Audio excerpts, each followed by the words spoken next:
सभी लोग सावधान हो जाएं। जिनवाणी विराजमान हो रही है।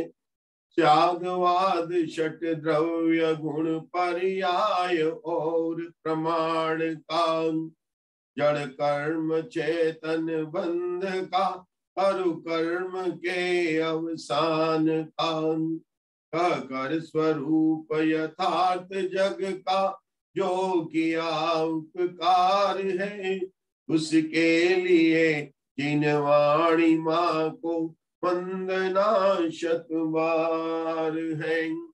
उसके लिए जिनवाणी माँ को वंदना शत बार है। मंगलाचरण कर रहे हैं। सिद्धादट्टमला विशुद्ध बुद्धि लत सवताम, तिहुवन सिर से हरया पसियंतु भड़ारया सोवे। बहुत बड़ी आचार्य रचित कृति योग द्वार के सूत्रों का यहाँ पर हम और उसकी टीका जो धवला पुस्तक 9 उसके आधार से हम यहाँ पर स्वाध्याय कर रहे हैं।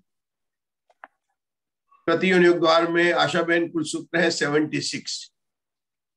इतने उपाध्याय परमेष्ठी के मूल गुण उसमें एक जोड़ दें तो 76 की संख्या आ जाती है।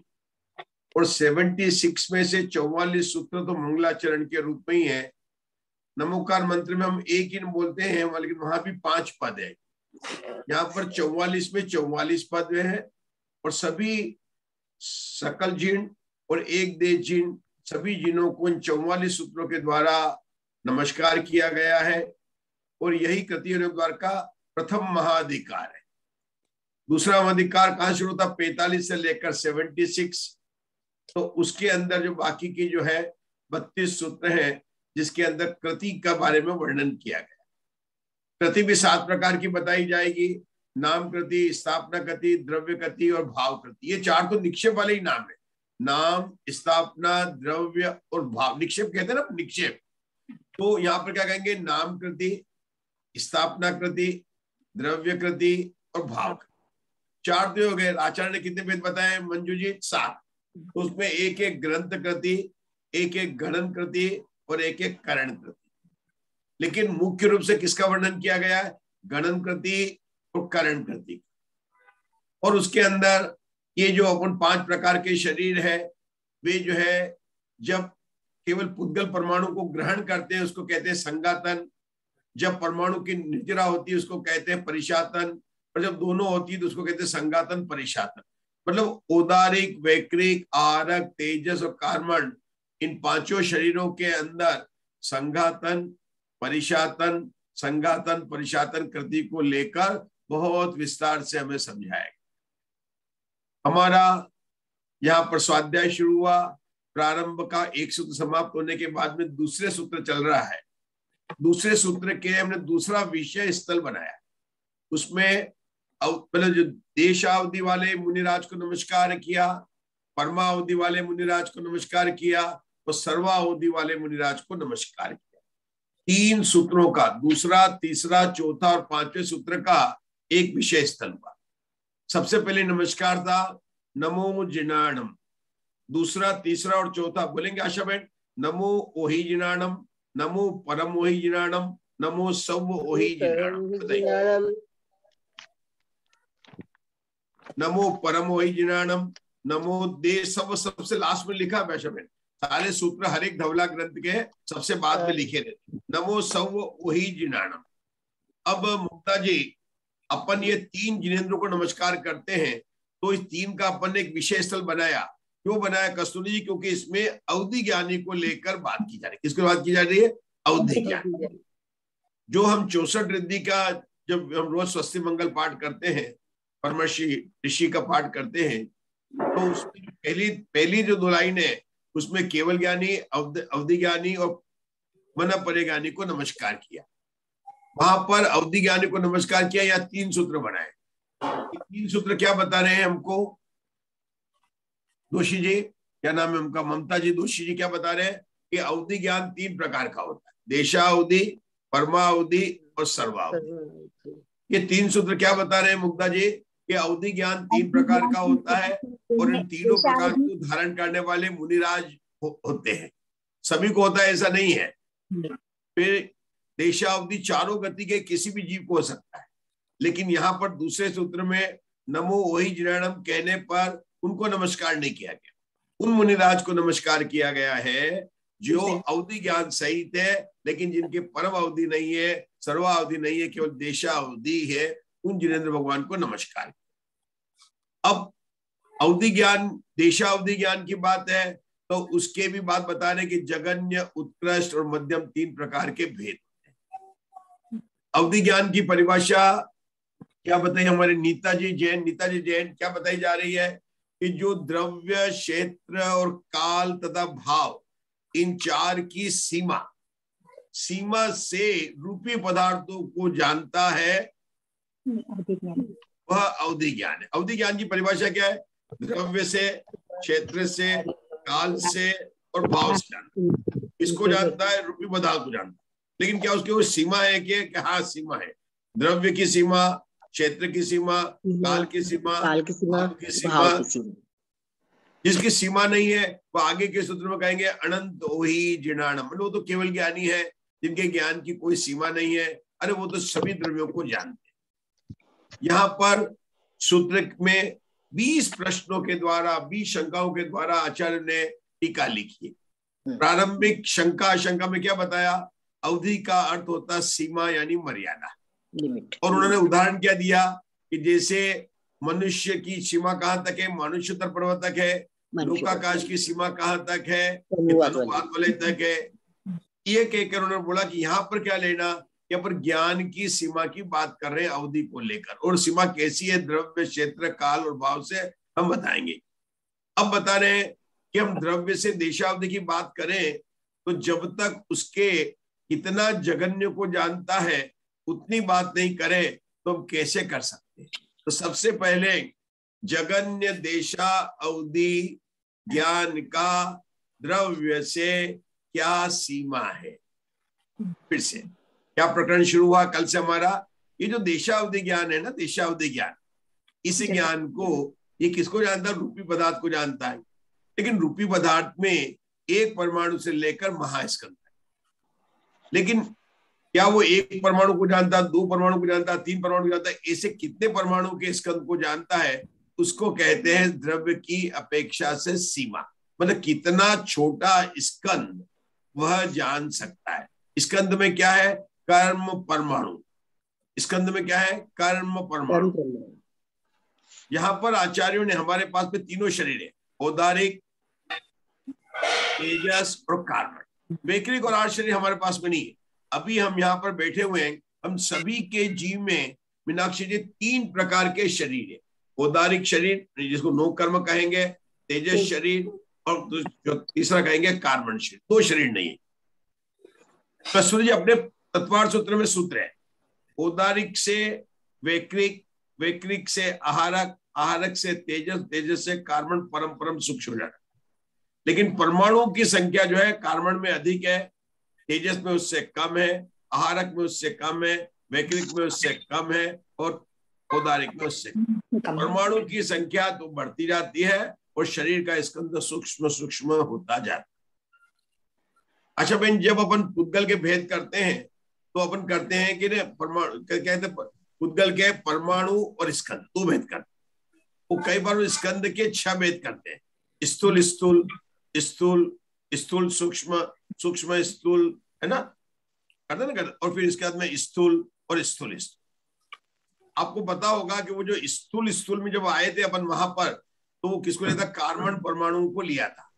और स्थूल स्थूल में किसको लिया था? 2 परमाणु के स्कंद को लिया था, क्योंकि एक परमाणु का भेद अलग निकाल के उसको स्कंद नहीं कहेंगे, और यहाँ हम स्कंद के 6 भेद कह रहे हैं।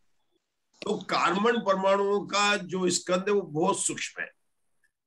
हमारे पास भी है मधु जी, आपके पास में ज्ञानावर्णी, दर्शनावर्णी सभी कर्म का है, और हो सकता है कि अगर आयु बन गई हो तो डबल आयु का हो, और नहीं बनती हो 1 आयु का है। तो लेकिन कार्बन परमाणु को हम देख नहीं सकते, फोटो नहीं खींच सकते, एक्सरे नहीं करा सकते, सीटी स्कैन नहीं कर सकते, कोई देख नहीं सकता, क्यों? वो सूक्ष्म है। अवधि ज्ञान का विषय जानने के लिए जो स्कंद बनाया उसमें उन्होंने औदारिक शरीर को आधार बनाया। ममता जी ध्यान से, अब दोषी ममता जी दोषी आपको सुनना है, क्या कहना है? औदारिक शरीर, औदारिक शरीर किसका? हमारा शरीर।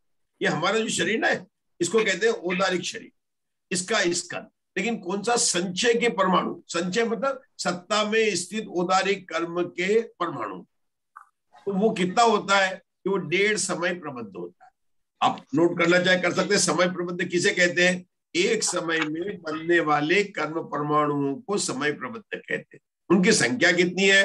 कि सिद्धों के अनंतवें भाग और अभव्यों से अनंत, इतने परमाणु की संख्या। खैर, लेकिन सत्ता में कितना है? कि 1.5 समय। 1.5 समझते? 3/2, 1 और प्लस आधा, 3/2 समय प्रबद्ध सबके बराबर वो पड़ा रहता। ऐसा अगर हम कोई औदारिक शरीर का स्कंद लें तो अब क्या प्रश्न करना आपने को कि देशावधि ज्ञानी जगन्य रूप से उसको जान सकता है? उत्तर है आशाबेन नहीं, क्योंकि वो भी सूक्ष्म है। कौन सा सूक्ष्म कह रहे हैं प्रीति जी? 1.5 समय प्रबद्ध वाला औदारिक शरीर, संचय में पड़ा हुआ जो औदारिक शरीर का जो प्रबद्ध है, समय प्रबद्ध है, 1.5 समय प्रबद्ध, अगर हम उसको लें तो वह भी सूक्ष्म है, वह भी देशावधि ज्ञान के जगन्य भेद से नहीं जाना जाता। तो क्या करना पड़ेगा? वो छोटा थोड़ा मिलाना पड़ेगा। तो क्या मिलाएंगे कि वो औदारिक शरीर के वर्गणा के जो परमाणु है जो कन्वर्ट नहीं होते उनको मिला देंगे। मतलब आटा बांध लिया है, ढीला हो गया, किसको बनाएंगे? कि जो सूखा आटा पड़ा है जिसको अपने बांधा नहीं तो उसको मिला लेंगे। तो क्या हो जाएगा? अब वो किसने मिलाया? आप लोगों ने मिलाया होता तो ठीक था, लेकिन भाई लोगों ने मिलाया तो क्या हो गया? वो ज्यादा कड़क हो गया। क्या हो गया? कड़क हो गया। अब फिर उसको तोड़ेंगे, उसको लोक से भाग देंगे और कुछ एक टुकड़ा आएगा, उसमें जितने परमाणु होते हैं वह जगन्य अवधि ज्ञान का द्रव्य की अपेक्षा से विषय है। ये तो बात अपनी हुई थी कल तक। अब अपना आज का विषय आगे चलता है। अब मैं चाहूंगा कि आशा में अपन ने कल तक जो विषय लिया, मैंने अभी रिवाइज किया है, उसको सिर्फ 2 लाइन या 3 लाइन में बोलना है कि देशावधि के जगन्य जो विषय है वो क्या है द्रव्य की अपेक्षा से। यार यूट्यूब पे नहीं आ रहा क्या? है?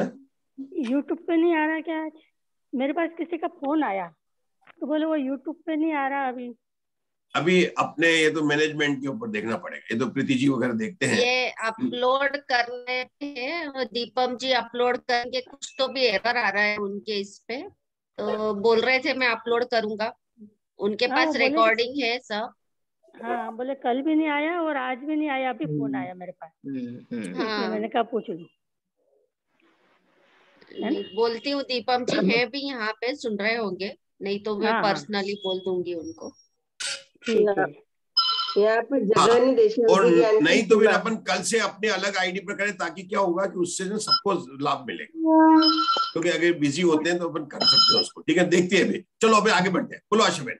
जगन्य रोज के बाद किसी को जगन्य देशावधि ज्ञान की सीमा बताइए तो कितना है कि एक परमाणु से लेकर जो महास्कंद तक है तो उसको नहीं आशा बहन, अपन ऐसे नहीं बोलेंगे। अपन कैसे बोलेंगे कि औदारिक शरीर का सत्ता में स्थित जो होता है ना, वो कितना होता है कि वो जो 1.5 समय प्रबद्ध, आप लोग समझे ना, औदारिक शरीर का सत्ता में उन्होंने संचय किया हुआ लेना।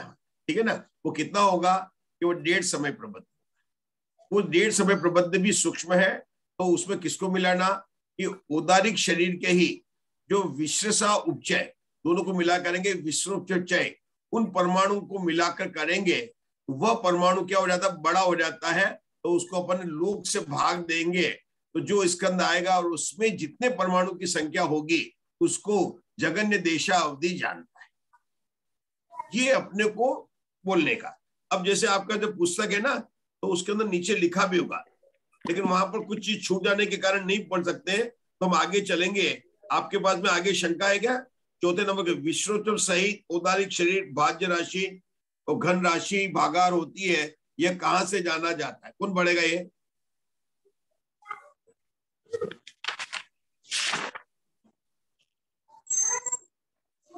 ये पढ़ना पड़ेगा आपको थोड़ा सा। पेज नंबर हमारा इसमें 14 है, जहां अपन ने कल पढ़ा था ना। शंका नंबर जो है 5 से शुरू होती है। शंका नंबर 5 शंका पढ़ने के पता नहीं आपने नंबर डाली नहीं डाली, मैं तो डालता हूँ नंबर शंका पर। आप लोगों ने डाली है तो मिल जाएगा। शंका नंबर 8 है पीडीएफ में। कौन सा है पीडीएफ? औदारिक शरीर, वहां से विस्त्रोपचार सहित औदारिक शरीर, वहां से पढ़ने का है। हाँ जी, हाँ जी, बिल्कुल पढ़ना है, वहीं से पढ़ना है। हाँ, तो शंका है विस्त्रोपचार सहित औदारिक शरीर भाज्य राशि और घन लोक का ही भागाकार होता है, यह कहाँ से जाना जाता है? समाधान, यह आचार्य परंपरागत उपदेश से जाना जाता है। प्रश्न समझ में आ रहा है आप लोगों को? हमने क्या कहा था पहले, क्या विषय चल रहा है कि जगन्य देशावधि ज्ञान द्रव्य से कितने परमाणु के स्कंद को जानता है, मतलब कितना छोटा से छोटा स्कंद जानता है, यह बात अपनी परिपक्वता चल रही थी। इसका उत्तर नीताजी जैन क्या बताया था कि जो सत्ता में स्थित औदारिक शरीर का जो डेढ़ समय प्रबद्ध है, डेढ़ समय प्रबद्ध, उसको उसी औदारिक शरीर वाले विस्त्रोपचार से गुणा करके लोग से भाग देने पर जो संख्या आती है, उस संख्या में जितने कर्म परमाणु है, मतलब वेतने कर्म परमाणुओं के स्कंद को देशा अवधि ज्ञान जगन्य से जगन्य जानता है। मतलब इतना जगन्य देशावधि ज्ञान उतने तक जान सकता है, उतने तक, उससे बड़ों को जानेगा लेकिन उससे छोटे स्कंदों को नहीं जानेगा। बराबर? बताइए प्रीति जितुनकर, क्योंकि आप ध्यान से सुन रही हैं, ठीक है, आप कंपेयर भी कर रहे होंगे उधर से, शिविर से। बताइए, बोलिए बोलिए बोलिए, क्या बताया जा रहा है, क्या जानता है? तो यहाँ पर जो आशा बहन जो अपना फार्मूला बना, सुनो ध्यान से, ये विषय बिल्कुल ध्यान से कॉपी पेन से लिखा, तो आपने अपने यहाँ लिख लिया, वो क्या लिखा, समय प्रबंध, स लिख दीजिए, उसको 3/2 से गुणा कर दीजिए और उसको v लिख दीजिए, तो आपके क्या हो गया, 3/2 गुणा o गुणा v, ये हो गया समय प्रबंध। इसको किससे भाग दिया? लोक प्रमाण असंख्यात प्रदेशों की संख्या से भाग दिया। फिर से रिपीट करता हूं, अपने पास में जो जगन्य देशावधि ज्ञान है, उषा जी जैन दिल्ली, अपन क्या बात कर रहे हैं कि जगन्य देशावधि है ना, उसका द्रव्य की अपेक्षा से कितना साइज है, द्रव्य की अपेक्षा से वह कितने छोटे से छोटे स्कंद को जानता है। क्यों? क्योंकि हमने कल देखा था कि उससे ऊपर के तो जान सकता है, उससे नीचे को नहीं जानेगा। कल अपन ने देखा था चश्मे की दुकान से कि जो लाइन नंबर 4 पढ़ सकता है, ऊपर की लाइन तो पढ़ सकता है, बड़े अक्षरों की, छोटे स्कंद की नहीं पढ़ सकता है। तो वो जो लाइन बनाई थी वहां पर, जो 5वीं लाइन बनाई थी, तो यहाँ पर वो किसकी बनानी, जगन्य देशावधि कितने छोटे से छोटे स्कंद को जानता है, तो उसका फॉर्मूला क्या बना, 3/2 गुणा ओ मतलब औदारिक शरीर में स लिख दो, स लिख दो, 3/2, मैंने ओ बोला था लेकिन लिखना 3/2 गुणा स गुणा वी। स मतलब समय प्रबद्ध, वी मतलब विस्त्रोपचार वाला। जो संख्या आती है उसको भाग देना, किससे भाग देना, लोकाकाश के जितने प्रदेशों की संख्या है उससे भाग देना। उससे जो कर्म परमाणु के आएंगे उतना बड़ा स्कंद जगन्य देशावधि जान सकता है, उससे छोटे को नहीं जान सकता, उससे बड़े यानी स्थूल को जान सकता है। बोलिए मुग्धा जी, जब तक आप लोग ये नहीं बोलेंगे मैं आगे नहीं बढ़ूंगा। सुनाइए, मंजुला जी ने पहले हाथ खड़ा किया, बोलो। देशावधि ज्ञान की सीमा कितनी उसको बताना। तो प्रति समय एक समय प्रबद्ध मात्र परमाणु बनते हैं तथा एक समय प्रबद्ध मात्र की निर्जरा होती है। 1.5 गुणी हानि से 1.5 गुणी समय प्रबद्ध मात्र सदाकाल सत्ता में रहते हैं। 1.5 गुण हानि से गुणित औदारिक शरीर के परमाणु उसमें विसर्जय उपचय को मिला और लोकाकाश के जितने प्रदेश हैं, जितनी संख्या है आवे, उसमें भाग देने से जो संख्या आवे उसके परमाणु का स्कंद ही देख सकते हैं। उससे आगे के जो छोटे होते वो नहीं देख सकते। ये चश्मे का उदाहरण दिया आपने उस हिसाब से, तो बहुत बढ़िया। मतलब ये देखना पड़ेगा कि मंजुला जी ने, जो कि अपने से सबसे सीनियर हैं, उन्होंने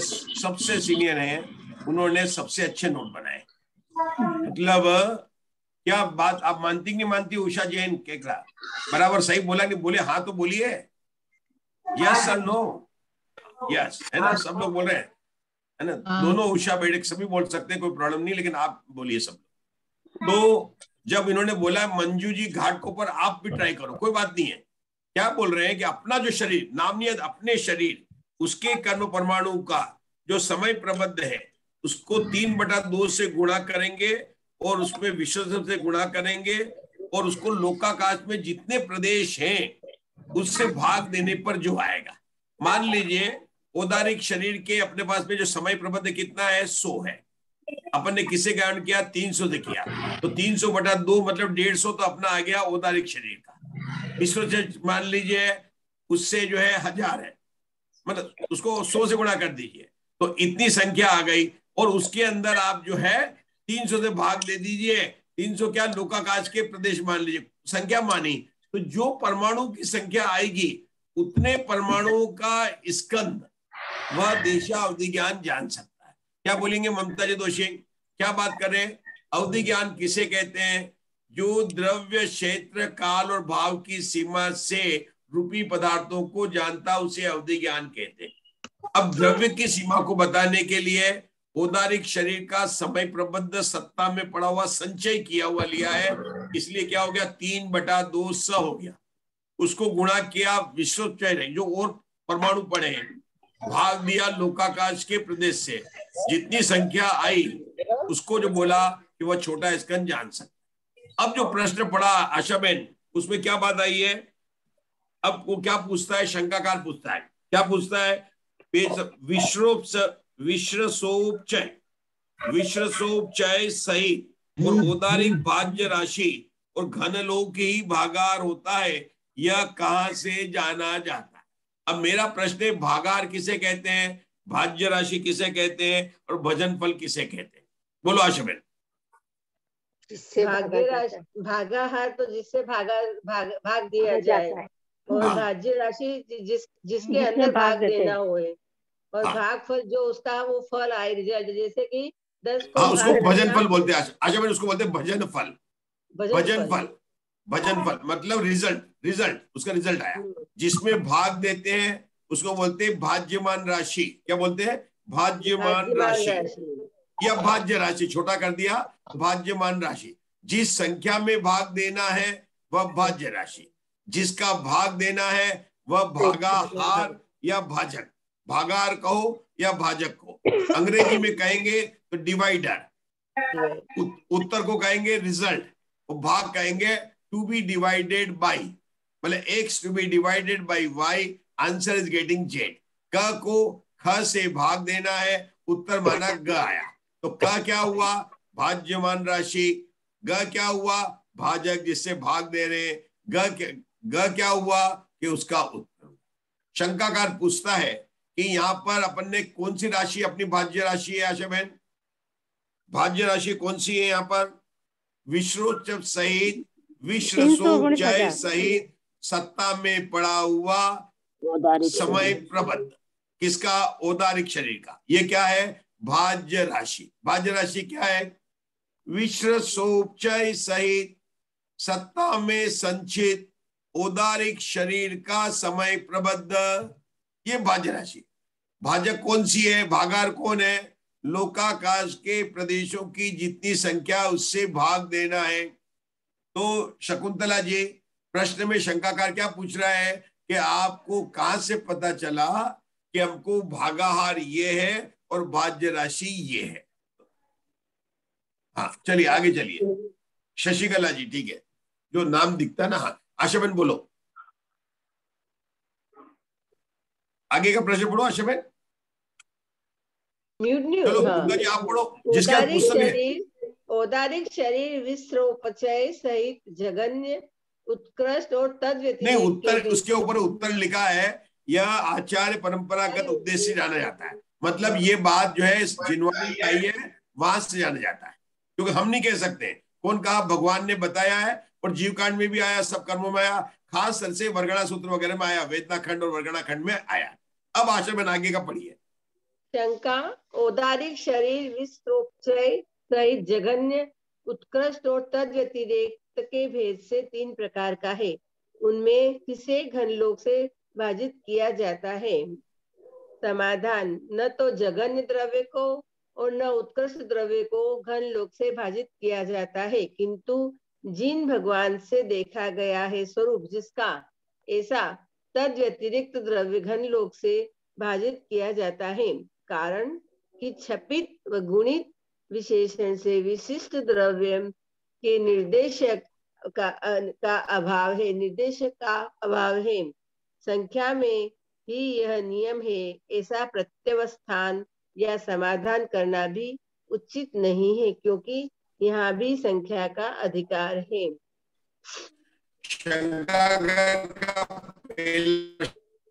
कि आपको कैसे पता चला कि भाजार क्या है और भागार क्या है? तो आचार्य ने उत्तर दिया कि भगवान के उपदेश के अनुसार बताया गया, उस समय पता चला। अब शंकाकार बोलता है कि आपने जो लिया है, भाज्य राशि ली है, विश्व सहित औदारिक शरीर लिया है, ये क्या जगन्य है, क्या मध्यम है, अजगन्य है, अजगन्य और अनुत्कृष्ट है? मतलब ये वो पूछना चाहता है, अजगन्य अनुत्कृष्ट है, ये वो प्रश्न पूछना जा रहा है हमको स्पष्ट करने के लिए। अब प्रीति जी ऐसा क्यों पूछा उसने? ऐसा इसलिए पूछा, आप बिल्कुल घबराइए ना प्रीति जी, मुझे पता होगा मैं आपको उत्तर बोलेंगे, उसके पहले आपको उत्तर मिल जाएगा, चिंता मत करिए, लेकिन बोलने का प्रयास करना है। तो ऐसा क्यों कहा गया है कि हम जो कर्म परमाणुओं को जो ग्रहण करते हैं वो योग से करते हैं। कर्म परमाणु किससे आते हैं? काय वांग मन कर्म, तो ये योग से आते हैं। शरीर नाम कर्म का उदय है और योग से जो आत्मा में कर्म परमाणुओं को ग्रहण करते हैं।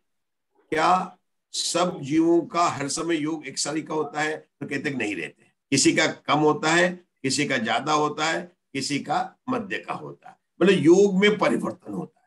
तो उषा जैन दिल्ली, इस योग में परिवर्तन से क्या होता है कि परमाणुओं का जो संचय है ना, सत्ता में पड़े हुए, उत्कृष्ट भी हो सकते हैं, जगन्य भी हो सकते हैं, या मध्य के भी हो सकते हैं।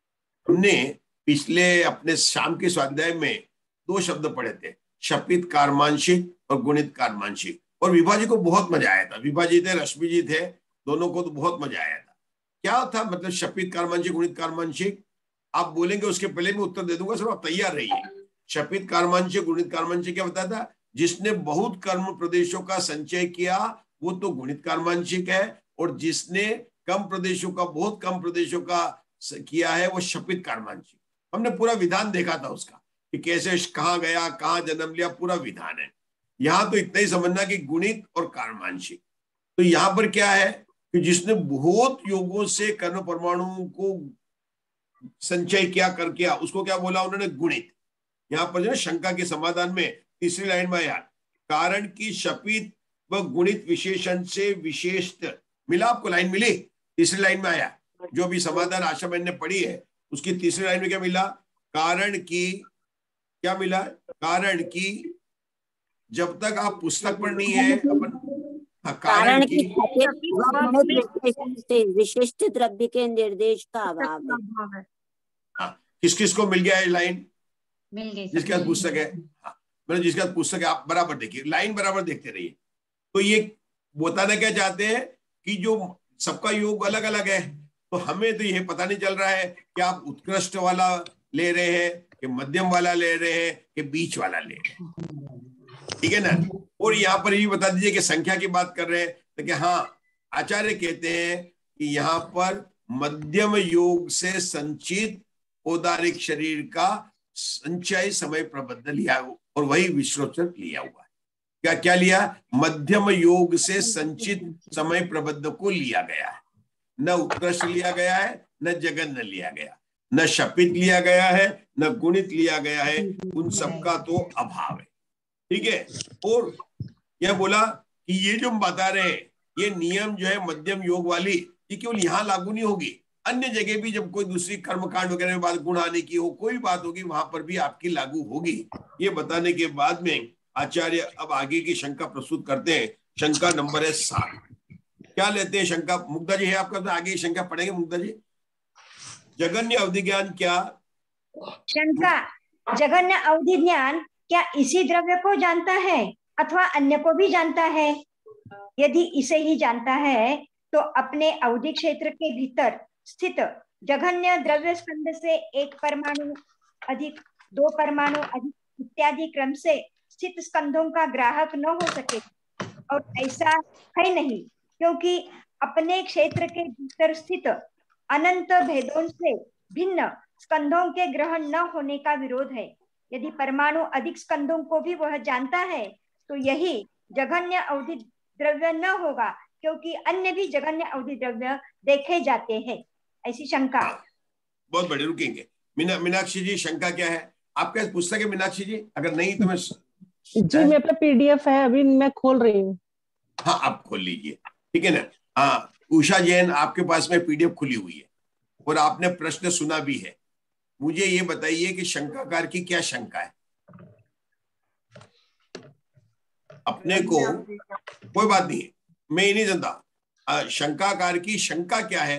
वो पूछ तो रहा है ना कुछ पूछता है, तो वो आगे अपने को समझाने के लिए वो पूछ रहे हैं, ऐसा प्रश्न खड़ा करके बता रहे हैं। तो क्या पूछा कि जगन्य देशावधि ज्ञान का द्रव्य की अपेक्षा से क्या विषय है, ये अपन अभी ऊपर निर्णय करके आए हैं।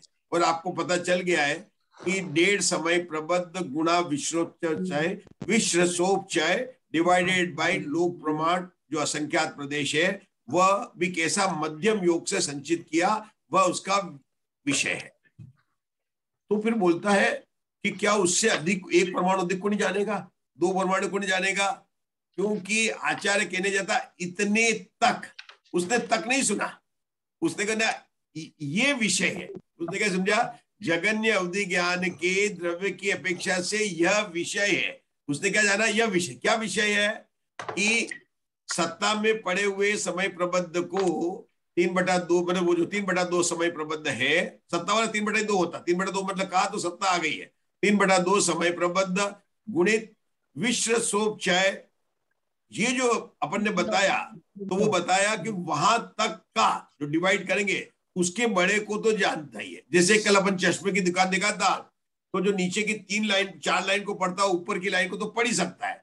तो यहाँ पर उसने शंकाकार पूछता है, क्या जितना जगन्य उससे 1 को अधिक को जानता, 2 को जानता, 3 को जानता, 4 को जानता कि नहीं जानता? ऐसा प्रश्न शंकाकार ने उठाया। अब आपको पढ़ना, आप तैयार हो गए क्या? उषा जैन, आप तैयार हो गए समाधान पढ़ने के लिए? उषा जैन दिल्ली, नहीं हुए तो कोई बात नहीं, मुग्धा जी पढ़ेंगे। जब आप तैयार हो जाए तो हाथ उठा देना। पढ़िए मुग्धा जी। समाधान ऐसा हाँ, पढ़ने दीजिए, उषा जैन को पढ़ने दीजिए। हाँ, पढ़िए। ऐसा कौन कहता है कि, ऐसा कौन कहता है कि जगन्य अवधि द्रव्य एक प्रकार का है, किंतु वह अनंत विकल्प रूप है। उस अनंत विकल्प रूप जगन्य अवधि स्कंदों में यह स्कंद अति जघन्य कहा गया है। इस स्कंद से 1, 2, 3 आदि परमाणुओं से न्यून स्कंद जगन्य देशावधि के विषय नहीं है, क्योंकि वे जगन्य अवधि के विषयभूत द्रव्य स्कंद के बाहर अवस्थित है। अर्थात जो जगन्य द्रव्य कहा है उससे एक कम प्रदेश वाले स्कंद को जगन्य अवधि ज्ञान विषय नहीं करता। ये बिल्कुल स्पष्ट हो गया। जो अपने चश्मे वाले नंबर से देखोगे कि जो 5वीं लाइन जानता है वो 4थी लाइन को बड़े अक्षर वाली, 3री लाइन को, दूसरी लाइन को, पहले लाइन को जानता है। और जिसकी हम जो निकाल के बताया उसको क्या बोला? अति जगन्य। जगन्य देशावधि ज्ञान जिन स्कंदों को जानता है, उसका आचार्य ने उसको समझाने के लिए कहा ये जो आया तेरा, कहां से आया उषा जैन, कैसे आया? 3/2 समय प्रबद्ध गुणित v डिवाइडेड बाय, इसको डिवाइडेड बाय किया लूका काज के 3 पद। ये जो संख्या आई है ये अति जघन्य है। ये कौन सा है? अति जघन्य। और इसके ऊपर को सबको जानता ही है। ये शंका को यहाँ पर आ गया। विभा जी समझ में आ गया? ये आ रहा है, आ रहा है कि आ गया? कम आ रहा है तो आने दीजिए, हम लोग सब रुके हुए हैं। जो अपन ने निकाला है वो उसका अति जघन्य है। हाँ, वो अति जघन्य। आ तो गया आपको, तो आप, अरे आपको नहीं आएगा तो फिर कैसे? आप तो आगे हैं सबसे। अति जघन्य मतलब क्या है कि जो अपन ने निकाला ना वो अति जघन्य है, और उसके ऊपर के सब जान सकता है, जानता है, लेकिन हाँ, बहुत बहुत बढ़िया। बाहर स्थित, क्योंकि उससे जो छोटे हैं उनको नहीं जानेगा, क्योंकि वो देशावधि के विषय नहीं है। चलिए आगे, अब आगे बढ़ते हैं। चलो नेक्स्ट पढ़िए, पढ़िए उषा जैन दिल्ली। शंका, जगन्य अवधि के, जगन्य जगन्य अवधि के विषयभूत उत्कृष्ट स्कंद का प्रमाण क्या है? समाधान: जगन्य अवधि क्षेत्र के भीतर जो पुद्गल स्कंद समाता है वह उसका उत्कृष्ट द्रव्य है। उससे 1, 2, 3 आदि अनंत परमाणु तक अपने उत्कृष्ट द्रव्य से संबंध वाले होते हुए भी जगन्य अवधि ज्ञान के द्वारा जानने योग्य नहीं है, क्योंकि वे अवधि ज्ञान के उद्योग से बाह्य क्षेत्र में स्थित है।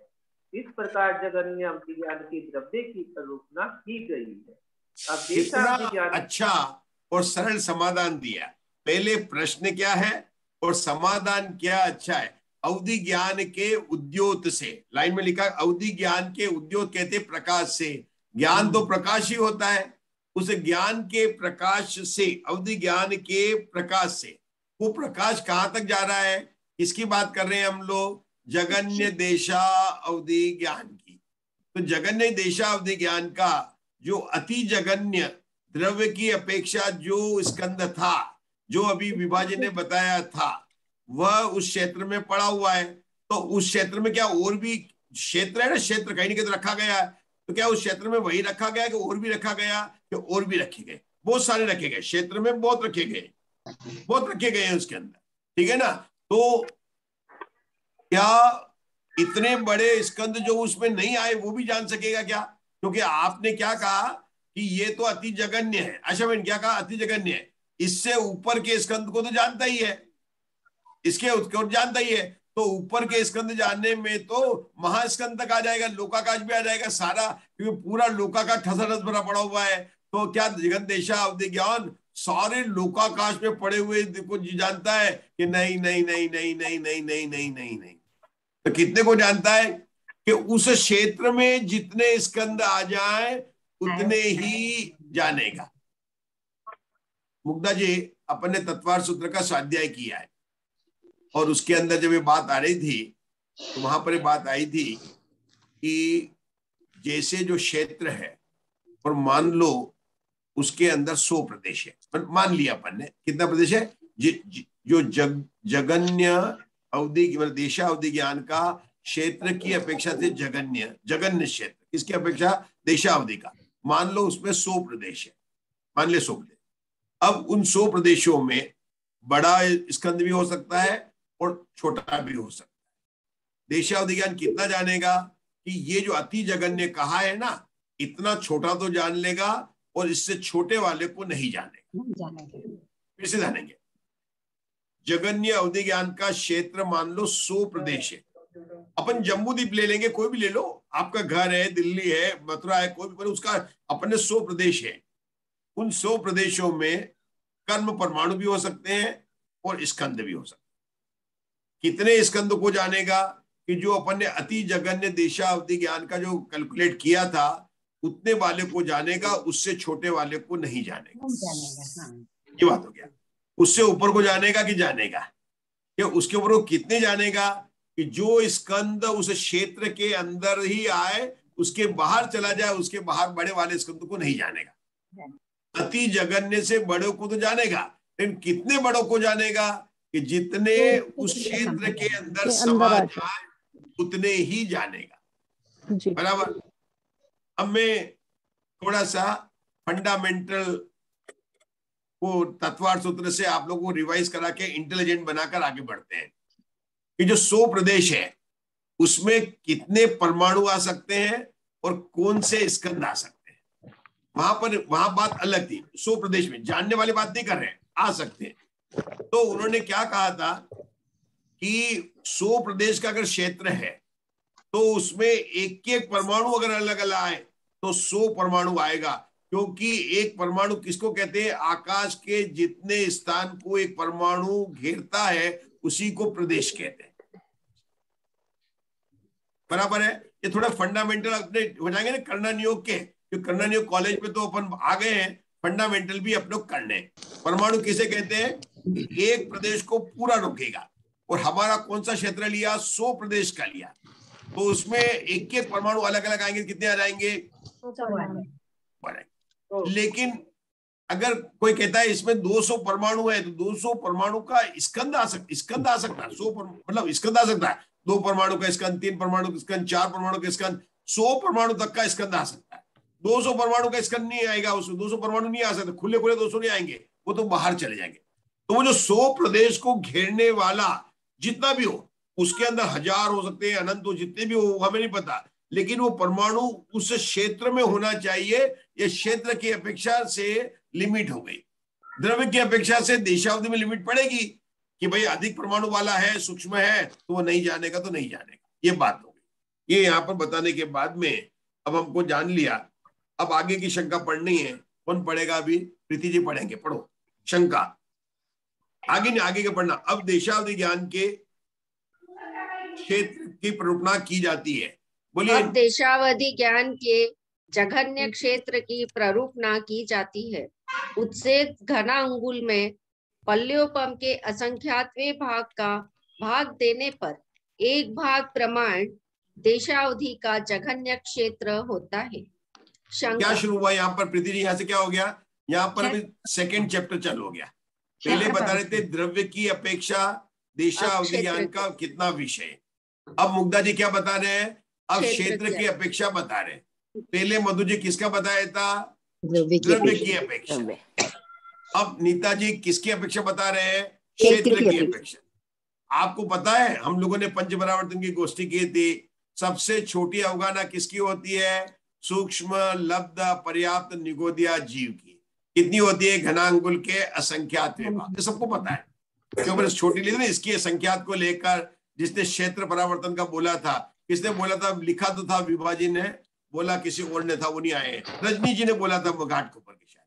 ठीक है, तो क्या बता रहे हैं यहाँ पर? क्षेत्र की अपेक्षा से सबसे छोटी अवगाहना किसकी है? आशा बहन किसकी है?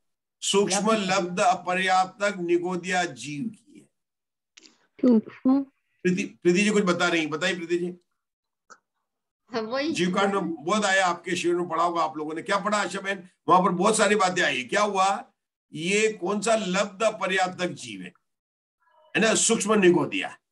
आपने नाम सुना है मंजू जी घाटकोपर? एक श्वास में 8-10 बार। ये कहां पर आया था? छड़ाला की पहली डाल की तीसरी चौथी लाइन है ना? क्या आया था कि जीव होते एक श्वास में 18 बार जन्म मरण करते। ऐसे जीवों का क्या कहते हैं? लब्ध पर्याप्त सूक्ष्म निगोदिया जीव। ये करते ही रहते हैं।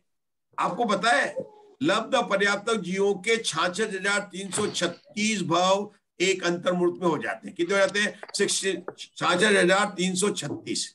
सुना है? उषा जी जैन दिल्ली अपने लब्ध पर्याप्त होते हैं ना, जैसे हम बोलते हैं एक श्वास में 18-10 बार मरा और जन्मा, एक अंतर्मूर्त में 66,336।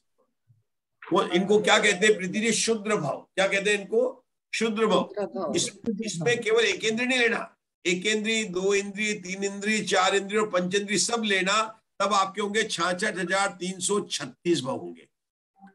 लेकिन एकेंद्रीय कितनी प्रकार के होते हैं? सूक्ष्म बादल लेंगे तो 11 प्रकार के। ये कहां से आगे 11 प्रकार के? अपन जानते हैं ना, पृथ्वी, जल, अग्नि, वायु और वनस्पति। अब सूक्ष्म में लेंगे तो सूक्ष्म भेद कर सूक्ष्म निगोद में है, तो 5 तो ये हो गए। जब बादल में जाएंगे तो उसके प्रत्येक का भेद बढ़ जाएगा, तो उधर 6 हो जाएंगे, 6 और 5 क्या हो जाएंगे? 11 हो जाएंगे।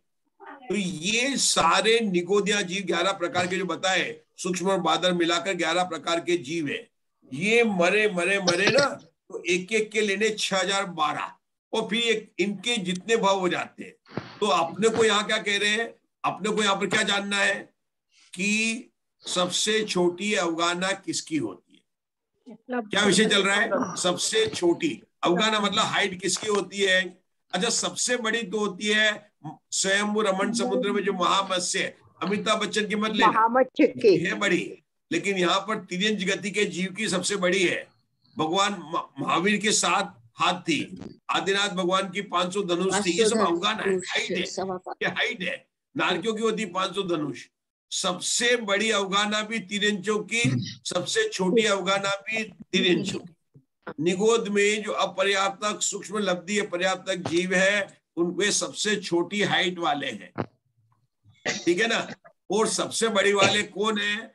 जो स्वयंभू रमण समुद्र में महामत्स्य है, जो 1000, 500, 250 यानी 12.5 करोड़ घन योजन वाला है, वो सबसे बड़ा है। हाँ, क्या बोला आशा बहन अवगाहना के बारे में?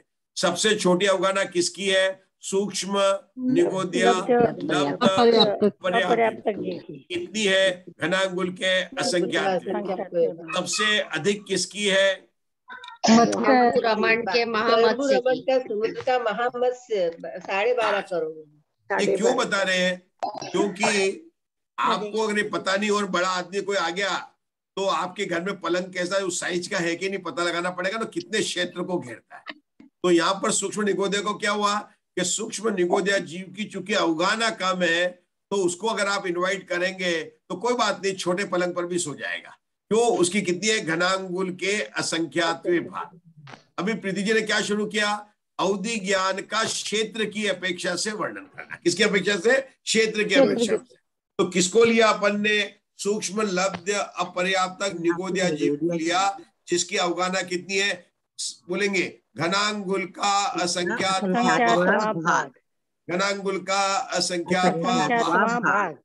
ये पूरा घनांगुल लेना, अंगुल लेना, घनांगुल, लंबाई, चौड़ाई और ऊंचाई। क्योंकि अगर अपन जब घर पर लाएंगे तो बहुत बड़ा होगा तो दरवाजा भी देखना पड़ेगा ना कितना बड़ा है, तो ऊंचाई भी देखनी पड़ेगी। वो बैठेगा तो उसका जमीन भी चाहिएगी। तो घनांगुल के मतलब अंगुल गुणा अंगुल, उसको क्या कहेंगे? घनांगुल। अच्छा मधु जी, अंगुल गुणा अंगुल क्या कहेंगे? प्रतरांगुल। अंगुल, प्रतरांगुल, घनांगुल। लंबाई इंटू चौड़ाई, अंगुल इंटू अंगुल, प्रतरांगुल, उसमें ऊंचाई भी मिला दी तो घनांगुल बन गया। सबसे छोटी अवगाहना किसकी है? सूक्ष्म निगोदिया पर्याप्त। बराबर। चलो आगे बढ़ेंगे इसका। तो अब बोलिए, पढ़िए प्रीति जी। नियम से लिखा। शंका कहाँ से जाना जाता है? समाधान, नियम से सूक्ष्म निगोद जीव की जितनी जघन्य अवगाहना होती है उतना क्षेत्र की अपेक्षा जघन्य अवधि है। क्या मतलब? अवधि मतलब लिमिट। कितनी लिमिट है? कि जितना एरिया सूक्ष्म निगोदिया जीव क्षेत्र घेरता है उतने क्षेत्र में पड़े हुए स्कंदों को देशा अवधि ज्ञान जान सकता है। ये क्षेत्र की अपेक्षा से सीमा आ गई। आगे का पढ़िए, बोलिए प्रीति जी। इस वर्गणा सूत्र से जाना जाता है। शंका, सूक्ष्म निगोद जीव की जघन्य अवगाहना उत्सेद घनांगुल के असंख्यात भाग प्रमाण है, ये कैसे जाना जाता है? समाधान, वेदना अनुयोग द्वार में आगे कहे जाने वाले अवगाहना के अल्प बहुत्व से जाना जाता है। वह इस प्रकार है। सूक्ष्म निगोद जीव की अपर्याप्त की जघन्य अवगाहना सबसे स्तोक है। सूक्ष्म वायुकायिक अपर्याप्त की जघन्य अवगाहना असंख्यात गुणी। फिर सूक्ष्म तेज कायिक अपर्याप्त की जघन्य अवगाहना असंख्यात गुणी। सूक्ष्म अपकायिक अपर्याप्त की जघन्य अवगाहना असंख्यात गुणी। सूक्ष्म पृथ्वी कायिक अपर्याप्त जघन्य अवगाहना असंख्यात गुणी। फिर बादर वायु कायिक रुकिए। मैंने आपको रुकने के लिए क्यों कहा? क्योंकि बादर शुरू हो गया। हाँ ये बात है। अभी तक कितने हुए थे? सूक्ष्म की बात की थी, इसलिए मैंने कहा रुको 3 बार रुका, क्योंकि लाल झंडी थी और आगे बढ़ रहे थे प्रीति जी हमारे। तो क्यों रोका? ये आपको पढ़ने की ध्यान देना पड़ेगा मीनाक्षी जी। अगर आप लोग पुस्तक अरेंजमेंट कर लेना क्या उषा जैन, तो आपको बराबर आनंद आएगा जी। पीडीएफ आप रुकना, सारे सूक्ष्म आए, अब बदल रहे हैं। तो सूक्ष्म के कितने बोल आए? 5। सबसे स्तोक है उसके गाना 1 2 3 4 5। सूक्ष्म के कितने आए? 5 आए। अच्छा, स्तोक शब्द का क्या मतलब होता है प्रीति जी? सबसे कम सूक्ष्म, सबसे अल्प। सूक्ष्म नहीं, या तो कहो सबसे कम कहो, सबसे अल्प कहो, सबसे स्तोक कहो। आशा बहन किसकी सबसे कम है? सूक्ष्म निगोदिया जी की। अच्छा, उससे बड़ी किसकी है 2 नंबर पर? वायुकाई, सूक्ष्म वायुकाई। उसके अगेंस्ट किसकी है? सूक्ष्म तेज कायिक अपर्याप्त। और चौथे नंबर पर किसकी है? अपकायिक अपर्याप्त सूक्ष्म। और 5वें नंबर पर किसकी है? सूक्ष्म पृथ्वी कायिक। अब आप लोगों ने जीव कांड की कर्म कांड में पढ़ा भी होगा आप लोगों ने आशा बहन, वहां पर वायु काय को लिखते वाह, तेज काय को लिखते ते, मतलब उन्होंने समदृष्टि बनाई है। पृथ्वी काय को लिखते प, क्या लिखा वहां पर प। अब काय को लिखते अ, तो क्या हो जाएगा, निगोद का लिखते नी, नी ते वा अ प, कैसे बोलेंगे, नी वा, ये गाथा नंबर बताऊंगा मैं, नी वा ते अ प, ये याद करना बहुत जरूरी है, ये गाथा भी है। आशा बहन मैं नंबर बता दूंगा आपको, मेरे को शायद अभी याद नहीं आ रही है, मैं बताता हूँ, है ना। लेकिन इसमें क्या है, वहां पर क्या लिखा है, नी वा ते अ प। मीनाक्षी जी, ये जैन धर्म की म्यूजिक की क्लास है, सारे का म पद नी सा नहीं है, नी वा ते अ प। यहाँ भी बदलेगा, जैसे सारे का म पद नी सा, सानी धप मगर रेसा, सारे सा रेसा, वो यहाँ भी बदलेगा। लेकिन अभी पहला याद कर लेने का है। विभा जी, जैन संगीत करना नियोत के कॉलेज में संगीत सिखाया जा रहा है, मैं गाथा नंबर बता दूंगा कल। नी वा ते अ प, जरा बोलिए मुग्धा जी, नी वा ते अ प, नी वा ते अ प, नी वा ते अ प, नी वा नी से ते प निगो, अ, वा से वायुकाय, अ से अपकाय, ते से तेजकाय तेजकाय, और प से पृथ्वी का। ये 5 का जोड़ा हो जाएगा, इसको बोलेंगे एक टेबल। किसकी टेबल हो गई है, सूक्ष्म जीवों की टेबल हो गई। क्या हो गई, एक टेबल।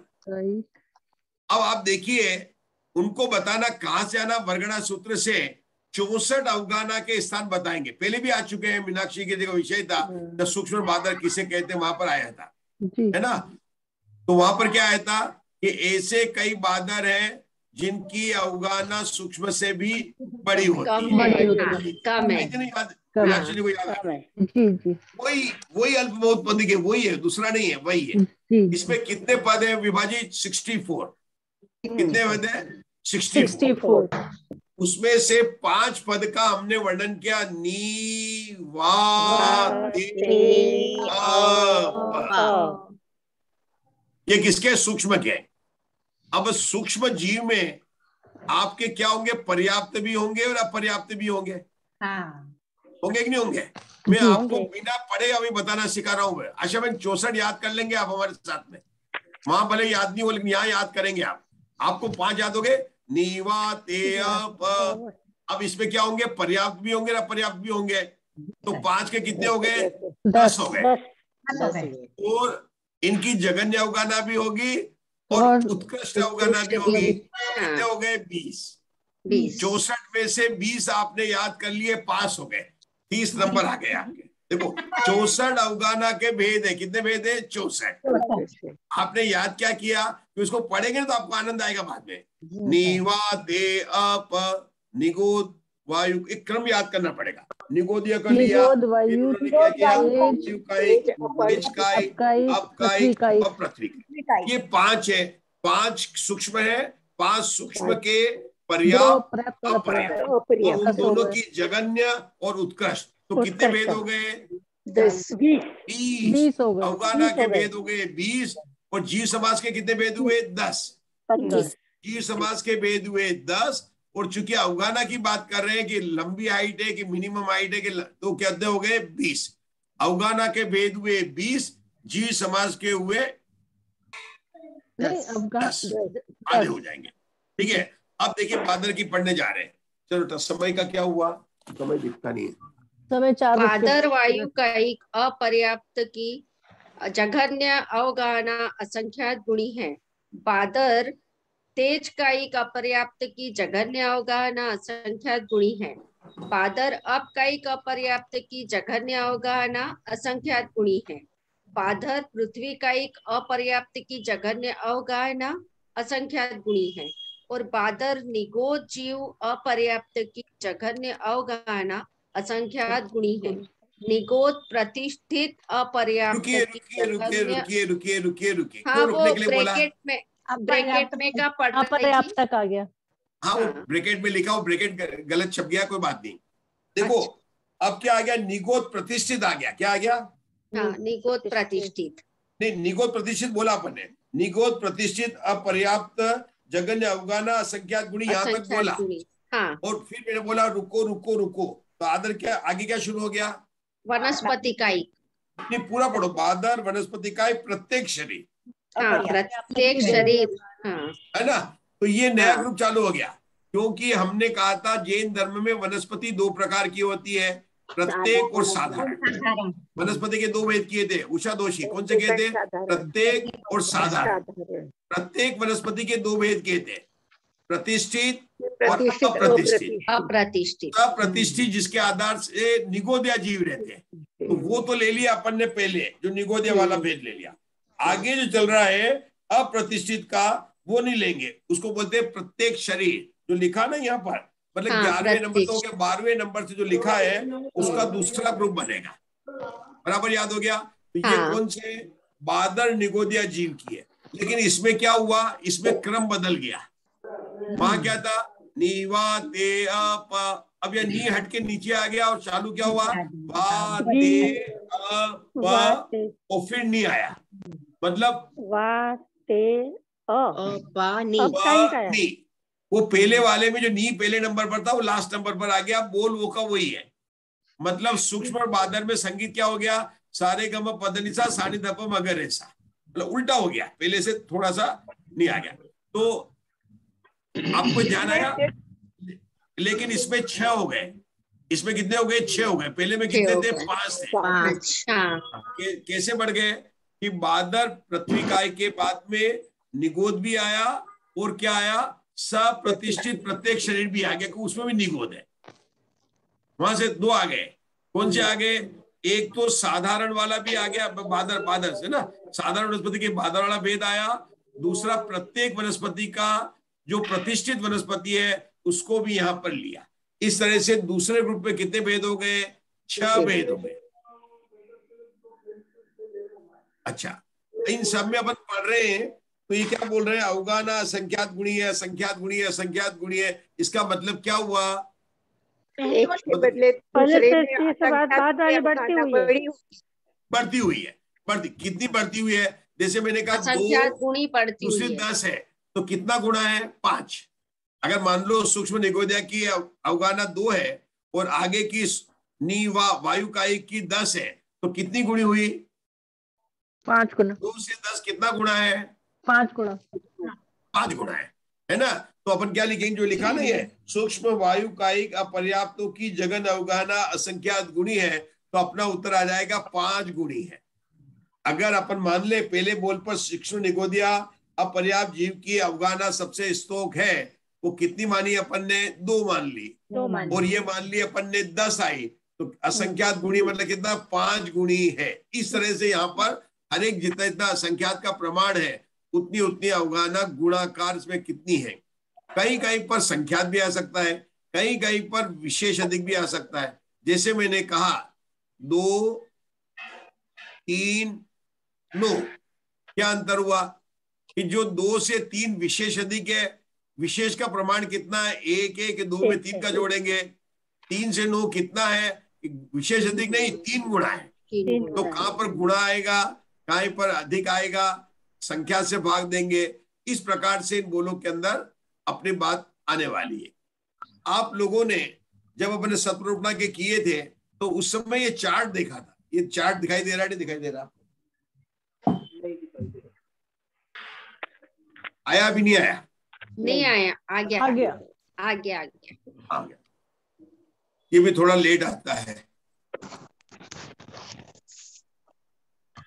जी की तरह। चलो, ये क्या दिख रहा है? कौन पढ़ेगा इस चार्ट? कौन पढ़ेगा? पढ़ेंगे? जीव के 2 भेद हैं।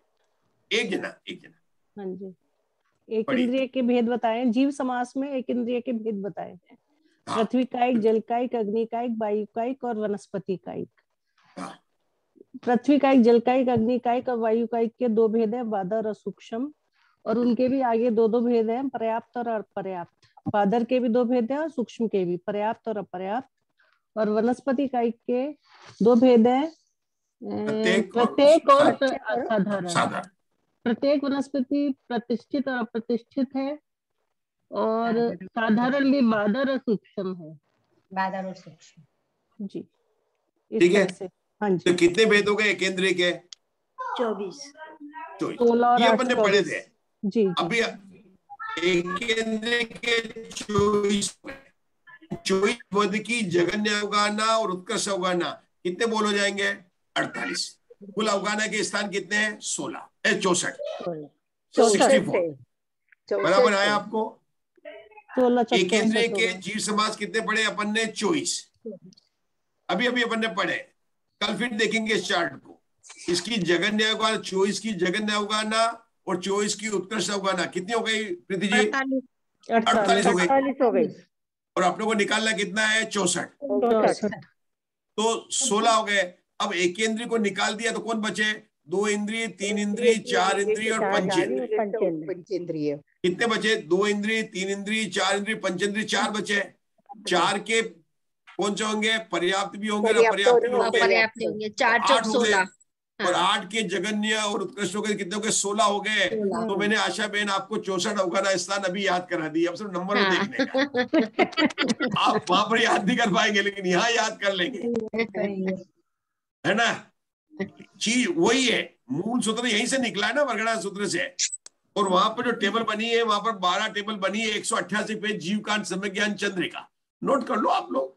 लेकिन वहां पर 12 टेबल है, लेकिन यहाँ पर अपन 17 टेबल बनाएंगे जो पढ़ेंगे, तो उसको याद हो जाएंगे जैसे हो जाएंगे। अब आज का तो विषय समाप्त होता है। अब विभाजी हमको बताएंगे, क्या बताया?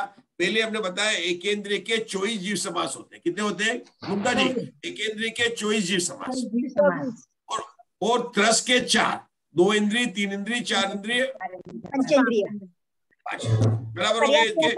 तो एकेंद्रिय के 24 है ना, और 24 के अपन ने क्या किए कि 48 भेद हो गए पर्याप्त और अपर्याप्त के, है ना? बराबर हो गए नहीं हो गए?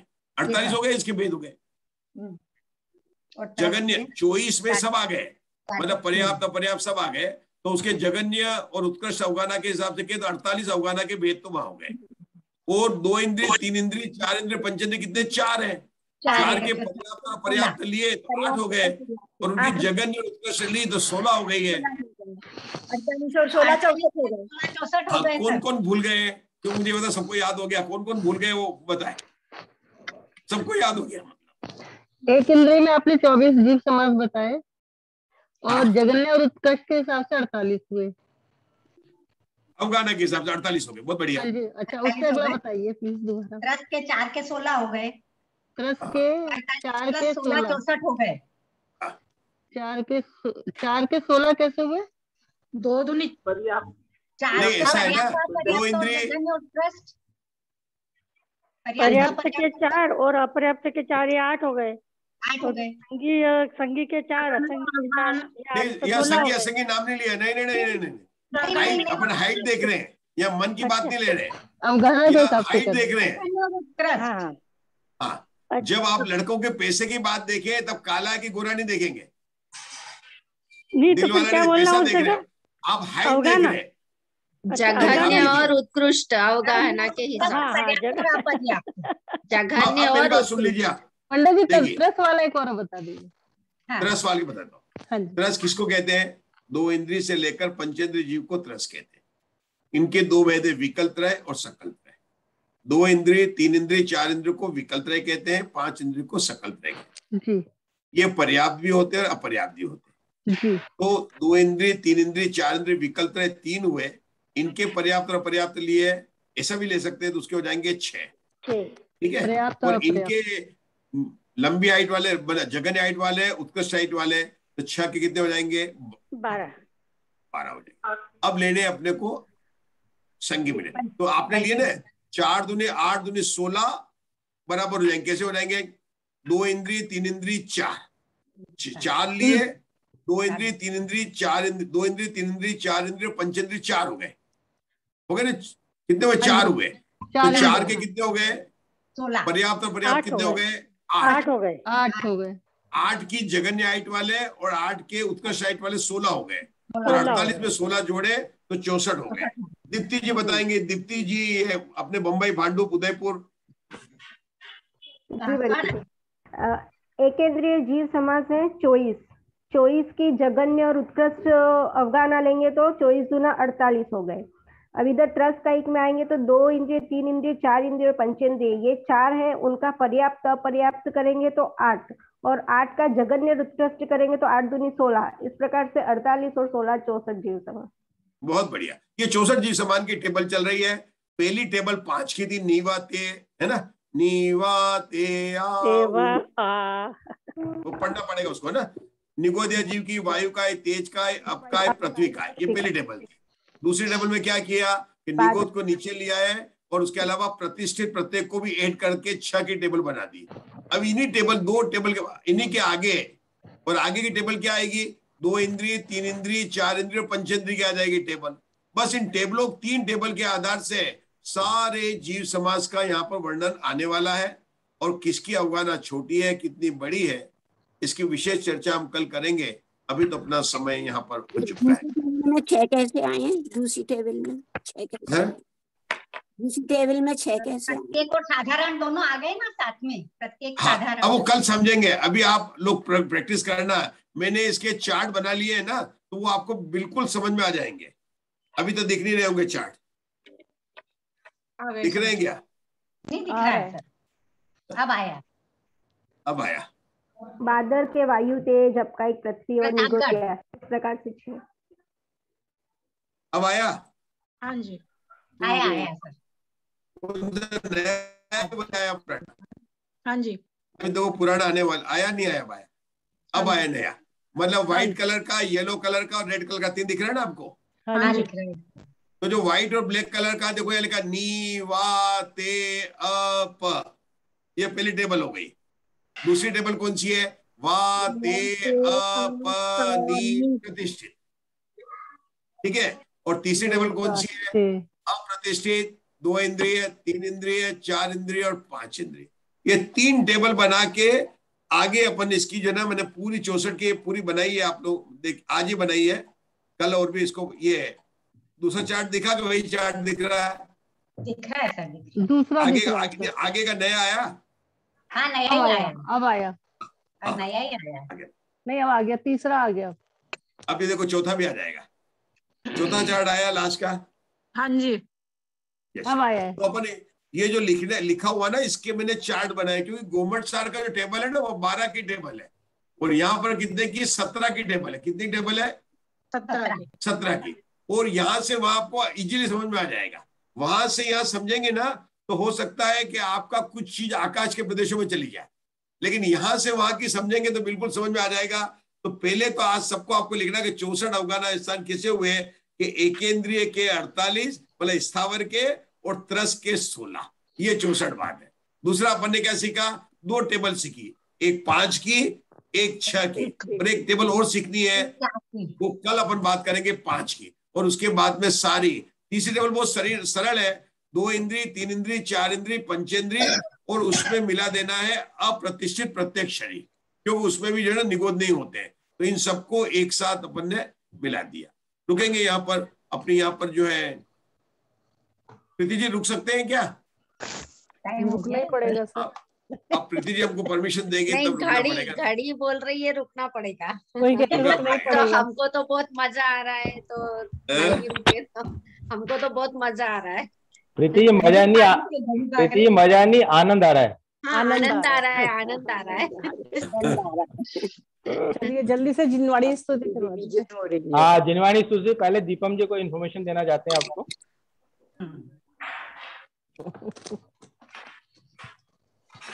दीपम जी।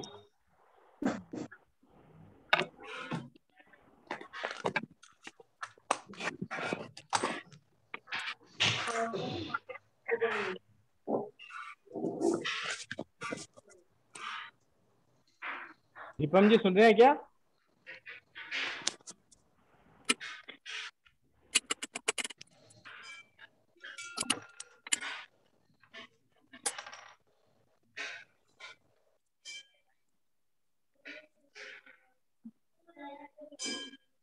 पहले जिनवाणी स्तुति कर लेते हैं।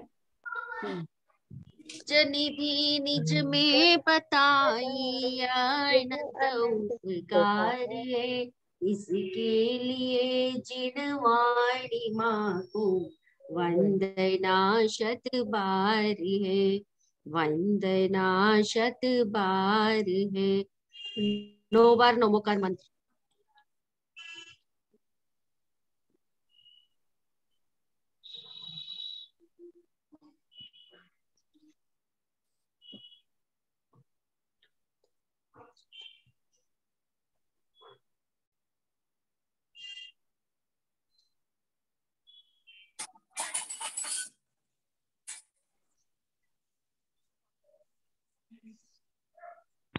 चलो दोस्तों, जिनवाणी माता की जय हो।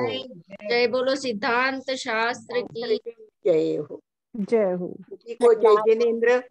सभी को जय जिनेंद्र। आप सभी के सामने जो अपना कार्यक्रम होने वाला है, अपना श्री सत्संगागम आध्यात्मिक शिक्षण शिविर, जो कि 31 मई से लेकर 8 जून तक होगा। थोड़ा मिसप्रिंट हो गया, ये 31 मई से 8 जून तक है, ये करेक्शन हो जाएगा। तो ये सब आप लोगों के बीच में प्रस्तुत हो चुका है, तो अभी आपको दोबारा करेक्ट करके भेज दिया जाएगा। तो आप अपने अपने ग्रुप में सबको भेजें और अधिक से अधिक लोगों को जोड़ें। ये अभी प्राइमरी इंफॉर्मेशन आप लोगों को दी जा रही है। पुनः शाम को मिलते हैं आपके साथ 7:30 बजे। जय जिनेंद्र। जय जिनेंद्र। जय जिनेंद्र। जय जिनेंद्र।